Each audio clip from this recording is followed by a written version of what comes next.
Welcome to this afternoon's webinar, and we are very looking forward to today's topic, which is to listen to Winston McLaurin and Antoinette Torre talk to us about Kep Katitjin 3, and just hear from where we've come from as well.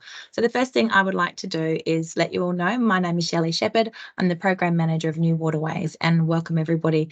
Thanks so much for joining us this afternoon. The first thing I'd like to do is acknowledge that I'm sitting on Whadjuk Noongar and pay my deepest respects to Aboriginal people for looking after our land for so long and for hopefully continuing to share their knowledge with us as we move forwards and start to really become custodians of the land. I would like to acknowledge everybody everywhere else, wherever you are and whose country that you are sitting on. Please feel free to jump into the chat and acknowledge your country and say hi to everybody. I think most of you can see that there are a whole lot of people on the message here or who are attending this webinar. So please feel free to say hello to everybody because it's really nice to be able to do that. So one thing that we have going, it's a webinar, so thank you. The chat is just please comment, but if you do have some questions, please pop them into the chat and we will be monitoring that and we will and we'll have some time afterwards to answer. So I would like to acknowledge the New Waterways partners. There's a number of state government departments, the Department for Biodiversity, Conservation and Attraction, Department of Planning, Land and Heritage, and the Department of Water and Environmental Regulation. I'd also like to acknowledge the West Australian Local Government Association, the Water Corporation and the Urban Development Institute of Australia. So thank you so much to all of our partners at New Waterways. And what we do try and do is just share information about how to do exactly what Win and Ange are going to talk to and turn Boorloo and Bindjareb into Waterwise communities of the future. So our presenters today, Winston McLaurin is the Waterwise Cities Program Manager at the Department of Water and Environmental Regulation, managing the state government's Waterwise Action Plan program of work. She has considerable experience in corporate and business processes, strategy, sustainability and engagement. Winston has been recognised as the driving force behind the success of the Across Government program, which is delivered by 11 partner agencies. Winston is currently seconded to Dan Calling, developing a strategic partnership agreement with Kep Katitjin, Gabi Kaadadjan Waterwise Action Plan 2 to strengthen collaboration and the delivery of Walking Together initiatives. We're also lucky to hear from Antoinette Torre as well. And Ant is the Principal Waterwise Cities at Water Corporation in Western Australia. She has a background in environmental engineering and has worked in the water industry for 28 years, specialising in waterways management and water-sensitive urban design. Antoinette is passionate about managing water in ways that help create healthy environments, people and places. Please welcome Antoinette and Winston, and I'll hand over to you guys now. Oh, thank you so much, Shelley. Lovely intro. And thank you for that welcome and also acknowledgement of country. So yes, we're here to tell you a bit about the whole Waterwise journey and particularly leading into the third Waterwise plan. So once again, thank you very much for your acknowledgement. I'm sitting on Whadjuk Noongar and it's a beautiful day out there. I'm not quite sure how much we've really swung into Gerran. It still is feeling quite warm these days. So looking at the seasons outdoor, it's a slow change this year. So today what we'll cover with you is talking through that whole 10-year program, because it did start in 2019 and will go till 2030, its drivers and its foundations. And I'm looking at you, Water Sensitive Transition Network. You have been both a driver and a foundation and a continuing force for us, which is amazing. We'll talk you through that very first plan. And the second plan, that is the lovely artwork and such. And those of you that have been on this journey, you'll know there was quite a big step change between those two. Talk through some of the achievements, and we'll give you some key case studies that have continued from the beginning all the way through. And then almost halfway on this 10-year journey now, looking to Waterwise 3. And so what do we still really need to tackle over the next 5 years, and how this plan is shaping up.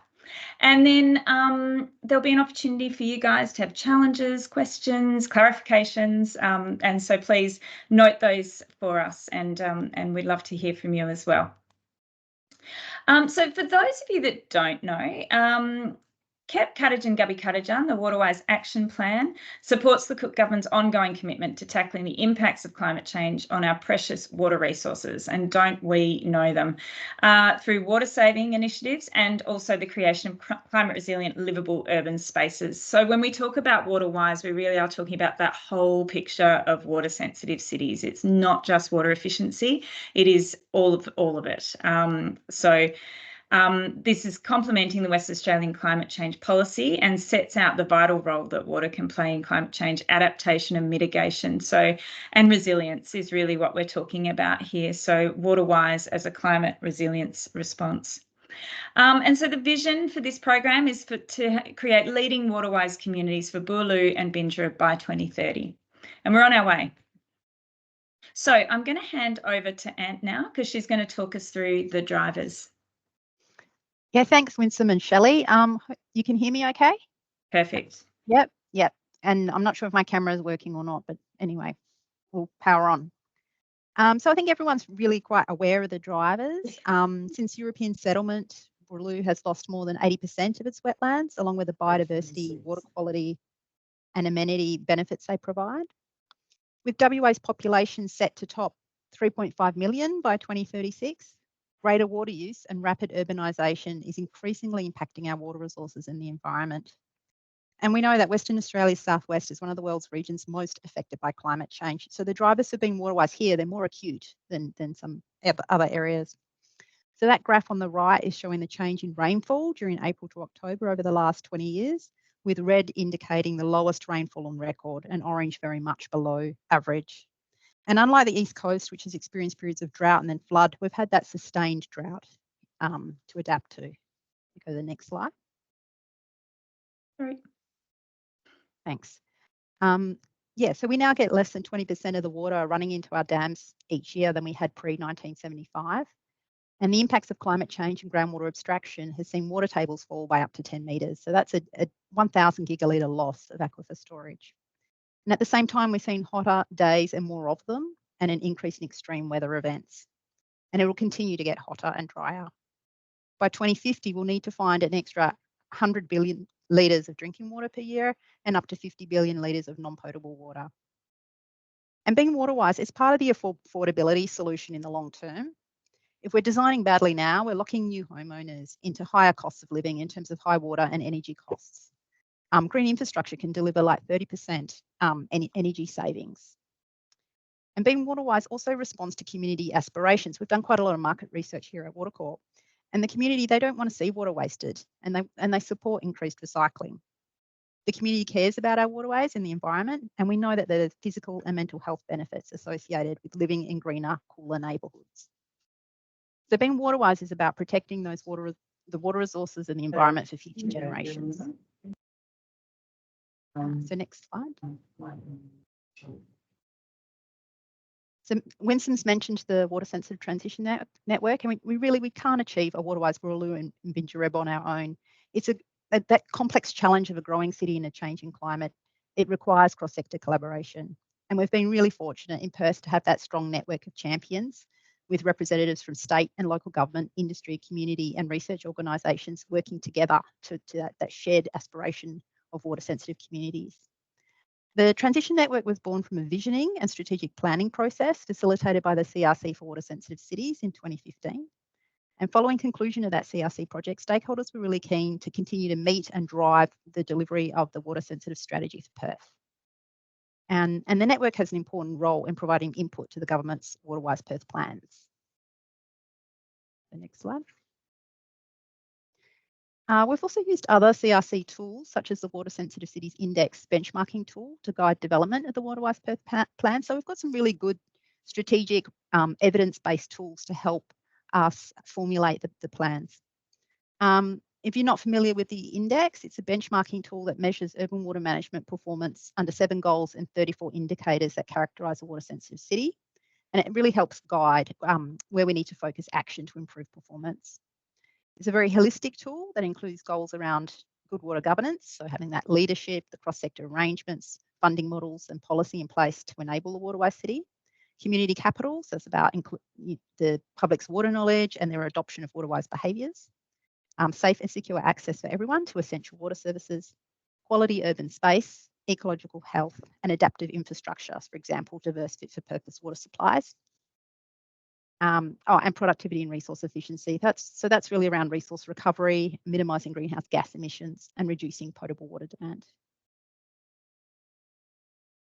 Next, sorry. Thanks, Ant. Sorry, a bit of a lag there.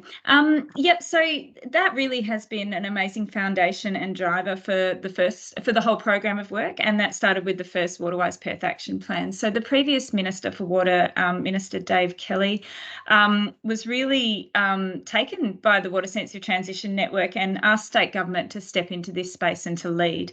And so this first plan was a 2-year plan, and then we had a 1-year transition because we were building Kep Katitjin so strongly. So really it was to coordinate the state government's response to climate change and to create a Waterwise city. It was about sustainable water use, livable, green and resilient communities, sustainable public open space being a big driver for all the reasons that Ant covered, and developing Boorloo and Bindjareb in harmony with water resources. So that's all about, sustainable long-term waterwise development. So there were 38 actions delivered by 8 government agencies, and that 2-year plan concluded in late 2021 with a 1-year bridging plan. Now that plan, folks, and big props to all of you out there that have been involved in it, we were recognised in WA for the WA Water Awards last year. We won that Organisational Excellence Award. And then just last week, I was in Melbourne to accept the National Award from the Australian Water Association for this plan. So that was a massive honour. And when I was explaining it to my kids, I said, basically, of all the awards, that one is like the Best Picture Oscar, right? So the Organisational Excellence Award is kind of one of the bigger awards. So well done, WA. Thank you so much to all of our partners. One of the judges was kind enough to come up to me and tell me that we were the runaway winners, that there was no question, and it was really the collaboration and the fact that we were bringing that multi-sectoral and multidisciplinary approach to solving wicked problems. So again, huge thanks and props to everyone that has been with us on this journey. And so re-benchmarking really helped us to transition from that first plan into Kep Katitjin, Gabi Kaadadjan. And so you benchmark usually about every 5 years in order to really be able to note some sort of change. This is the index tool that Ant spoke about just earlier with the 7 goal areas, and there are 34 indicators. And so what it did, you can see there, some of you will have seen this slide already, but the green dotted line is how we looked in 2016 across Greater Perth, which is Boorloo Bindjareb. The grey shading is how we re-benchmarked in 2021. So 5 years later, we were tracking really, really well. And that was partly because of the 2 years that the state government space had been working. It also very helpfully showed us our priority areas for action, and so really told us that we needed to do a lot more in ecological health, and also to continue to work on quality urban space, and of course always community engagement is a big one. And so that led to us bringing on 3 new agency partners. And so you can see there, those bubbles around the edge are now 11 agencies that are involved in the second Waterwise plan. And so that one was a big step change. There were 41 actions, but we really made them very programmatic. So there are a number of deliverables, and some of them have massive programs or projects within themselves, delivered by 11 state government agencies, and a huge focus on walking together with Whadjuk and Bindjareb Noongar people, helping people to understand that climate resilience and adaptation role of Waterwise and water sensitive, and introducing a lot more actions thanks to DBCA as a new partner, and more work across all of us on water quality and ecological health. So we'll not only continue this collaborative approach into the next plan, but we're also putting in place ways to go deeper within each action. So I think Ant will probably cover it later, but the way that the actions are set up, sometimes there are in discrete deliverables that contribute to that whole thing. We're doing even more to really create synergies and cooperation deeply within the delivery of those between our agencies. So we're going even further on that journey and consolidating what we have been doing. So you guys have probably seen this. This is our achievements infographic.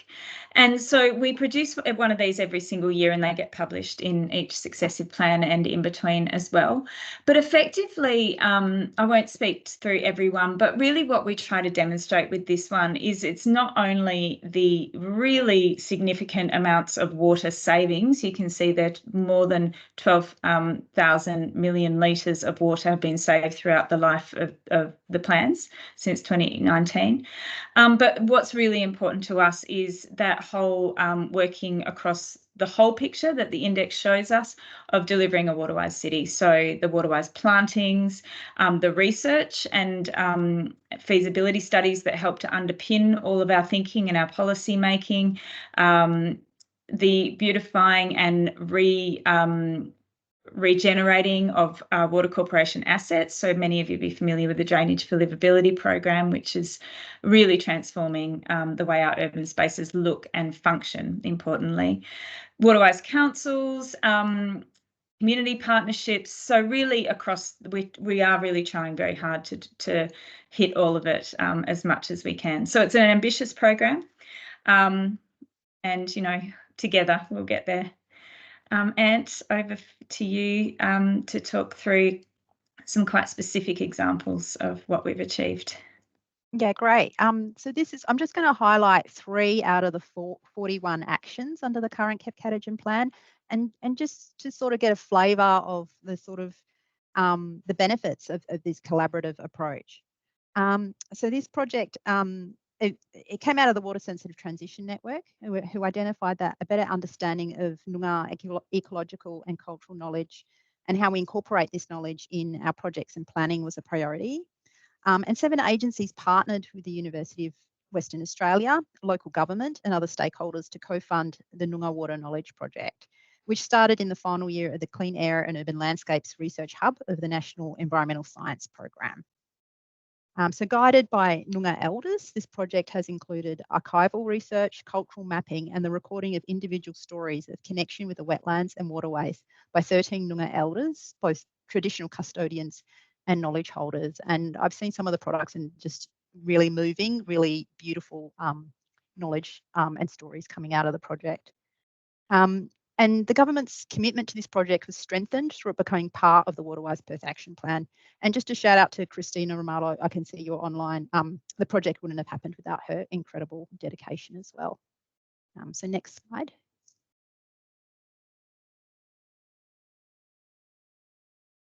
Another fantastic project that demonstrates how agencies are working together to address shared objectives and achieve much greater benefits than working alone is the Waterwise Social Housing Project, delivered by the Department of Communities in partnership with Water Corporation.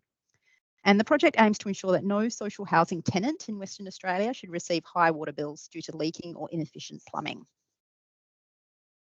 And just to sort of see how this has grown from the first Waterwise Perth Action Plan to the second one and going forward into the third. Like, it commenced as a pilot under the first Waterwise Perth Action Plan in 2019, and its success led to the expansion of the project under Kep Katitjin in 2022, with a target of retrofitting about 10,000 government-owned properties statewide with water-efficient shower heads, taps and toilets. And to date, the project's retrofitted over 1,200 properties, saving a total 492 million litres of water, and saving each household an average of $278 a year on their water bill before concessions. And what we found was also that improved water efficiency also significantly reduced their household energy bill. And tenants really showed that genuine interest in being provided with the tools and knowledge to make Waterwise changes to their daily lives and to help the environment. So just a fantastic project. And next slide. And the third example I'll run through is Action 35 of Kep Katitjin, which is about showcasing Waterwise developments, led by Development WA and delivered in partnership with Water Corporation and Department of Communities. And again, this action commenced under 2019 plan, and it will continue to evolve into Kep Katitjin and into the third action plan. And over the years, we've really seen that scaling up of Waterwise development demonstrations, and we've continued to build on the learnings. A total of 25 urban developments have been endorsed as Waterwise through the program, with 8 achieving gold and 3 platinum recognition. And that's set to increase with the awarding of the 2024 Waterwise developments at the Waterwise recognition event, which is just tomorrow morning.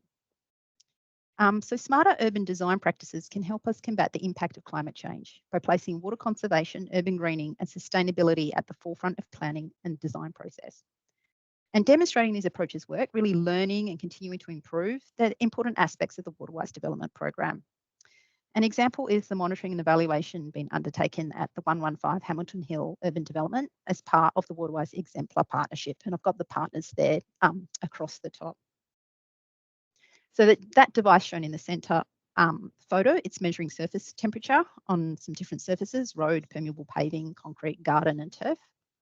And the dashboard enables partners to see the microclimate, water use and other performance measures live 24/7. And learnings from these projects, such as 115 Hamilton Hill, have been captured in guidelines and fact sheets for industry, government and the community. And it's really so that we can make Waterwise communities the norm in WA. Yep, so thanks. Next one. Thanks, Anne. Yeah, so you can see where we've kind of come from, and we're now almost halfway through. So this is a bit of a snapshot of how successive plans have looked. The first plan obviously went from 2019 to 2022, 8 agencies, those 4 delivery scales, so I'll get to those in the next slide, 12 program areas and 38 actions. And then we're continuing that into number 2 and 3. So we grew to 11 agencies, 4 delivery scales still really solid, and the 12 program areas as well, but much deeper, broader, really multi-layered kind of actions.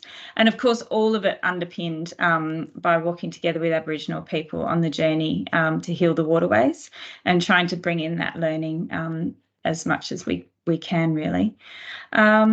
So the next plan, the next page, this is our plan on a page, and the reason it's so busy is because the plan is really busy. So this is for Kep Katitjin, Gabi Kaadadjan. The current plan that we are drafting, Waterwise 3, we don't have this yet because it's still in draft, but it will have a very similar kind of look from the point of view that we are maintaining the 11 agencies, and the intent is to go deeper and to consolidate and to really, we went much broader and bigger between the first and the second plan. And so now we want to really make sure that what we are doing, we're doing well, and that we're tackling those really big issues for our urban areas and development and the challenges that we're facing. So the plan is set out at 4 scales, but there's a foundational scale, which is Noongar environmental knowledge and walking together. So that kind of underpins it all and is woven through them all. And then the household and building actions are really very much about the water efficiencies and behaviour change. And so that's your kind of, again, your kind of baseline stuff of saving water. At the precinct and suburb scale, that's really where so much of our interaction with local governments is so important, and where we need the urban development industry to really help and step in. That's really about livable communities, ecological health, the way that we design our suburbs, and really thinking about future water. All of the Waterwise programs fit at that scale, things like Waterwise councils, schools, grounds, golf and Waterwise businesses. And so all of those come together to really shape the way that our communities, our local communities look and feel and operate in a water sense. City and urban is where we do the water and land use planning and the groundwater optimisation. So you'll see lots of plans, policies and those sort of guiding things that then create action at the ground level. And then the final scale is government leading. So in our consultation at the very beginning for the first plan, we heard very strongly, particularly from the private sector stakeholders, that they wanted to see government leading and showing how it could be done in amongst all of these challenges. And so we took that challenge and ran with it. And between the first plan and the second plan, we increased the number of actions in the government leading scale by by about a quarter. So what that means is that we evolved into bringing those individual pieces of work across the other three scales into that government leading and showing how it can all work together and be delivered as a whole. And so that's how it looks at the moment. For the current plan, we're still delivering that until October this year. And then into the next plan, what you can expect to see is the continuing of the same kinds of values and principles, particularly working together with Aboriginal people, caring for country into Waterwise activities. Those actions to increase urban tree canopy and vegetation, biodiversity, greening, mitigating urban heat impacts. So to me, I think about it as kind of like the other side of the coin, or the full picture of it all. At the moment, it's shaping up like we'll have even more of those kinds of actions. So previously we had just over 50%, and this plan at the moment, it's looking like it'll be 60 or more. So really, that climate resilience piece is even more and more important. And I think any of you that sat through the summer here, from heat waves from November through to just a couple of weeks ago, really, will understand how much we're really feeling that in the southwest of Western Australia, and that dry season that we've had. So continuing that strong focus, and then Waterwise planning and implementation to help us manage population growth and urbanisation. So all of you, so many of you are probably sitting in local government, and I can't tell you how important it is, because you will be telling me the interface between water and land use planning, and getting that right and making that hum so that we get the outcomes that we need for our future communities. And then really excitingly, so I kind of buried the lead here, as they say, a new action, which is to research, scope and engage on expanding the Waterwise program to regional urban centres. So that will be scoped in this next plan, number 3, and delivered into number 4. So the idea behind that is it's responding to an Infrastructure WA, the State Infrastructure Strategy recommendation. And it is about really sharing what we've achieved for Boorloo and Bindjareb into other populated urban centres. So that's a really exciting and big piece as well. Just to say that the principles of this plan are really important and really foundational. And I do think it's part of what helps us function and do so well collaboratively, is that we all, even across so many diverse sectors and disciplines, we all do believe and commit to these principles as foundations for Waterwise communities, which is what we all want to see. Particularly the everything is connected and sense of place are really important when you think about the kind of delivery that we're seeking to do. And so just to say that they are as important and will continue as we go. And then the targets as well. So I should have mentioned that we have 2030 targets. And so each successive plan is mapped to those targets as well. These are the ones from the current plan, and for the most part, they will maintain. We will have some tweaks, but at the moment, they're still being worked out between government. But yeah, they are our kind of guiding light to 2030, and they'll help us to really make sure that we're on that journey and achieving the things that we need to. It's not that often that you get a chance in government to have a big coordinated water plan. And so we're really aware of the opportunity to make a huge difference for Boorloo and Bindjareb and for the future of the next generations, really, and the responsibility that we have in this space. So this is partly how we are guided. We also intend to re-benchmark as well using the index, and that will be in 2026, which will be halfway through this next plan, which also I should have mentioned is a 3-year plan. So where the previous ones have been 2-year plans, we're really grateful to the Minister for Water for agreeing to a slightly longer term so that we can really get our teeth into the delivery in this next one. And just to say that will be, no, there we are, that will be launched in October this year. And so you can imagine once you work back from approvals and 11 different agencies and such, we're working really hard right now to get that done. So that's, I think, it from me. And did you have any closing comments, anything that I missed that you want to speak to? No, that's all. Thanks. Cool. Excellent. So now over to everyone else, I guess.